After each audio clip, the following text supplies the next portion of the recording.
আসসালামু আলাইকুম। এটেন বাংলার প্রতি ঘন্টার সংবাদে সবাইকে স্বাগত জানাচ্ছি আমি অনামিকা হাসান পুনম। দর্শক, দেশের সংকটকালীন পরিস্থিতি নিয়ে কিছুক্ষণের মধ্যে জাতির উদ্দেশ্যে ভাষণ দেবেন সেনাবাহিনী প্রধান জেনারেল ওয়াকারুজ্জামান। এর আগে সেনা সদরে বিভিন্ন দলের নেতাদের সাথে বৈঠক করছেন তিনি।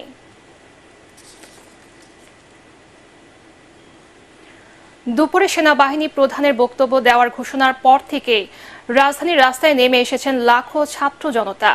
সবাই ছুটছে শাহবাগের দিকে। সকাল থেকে সেখানে অবস্থান নিয়েছেন বৈষম্য বিরোধী ছাত্র আন্দোলনের কয়েক হাজার বিক্ষোভকারী। গগন বিদারী স্লোগানে ওই এলাকা মুখরিত করে রেখেছেন তারা। রাজধানীর মতিঝিল, গুলিস্তান, ধানমন্ডি এলাকা থেকেও হাজার হাজার মানুষ আসছেন শাহবাগের দিকে। মাত্র 1 ঘন্টায় ওই এলাকা জনসমুদ্রে পরিণত হয়েছে। অনেকেই সরকারের পতন ও সেনাবাহিনীকে অভিনন্দন জানিয়ে মিছিল করছেন। সকাল থেকে আইনশৃঙ্খলা বাহিনী সতর্ক অবস্থানে থাকলেও দুপুরের পর বিক্ষোভকারীরা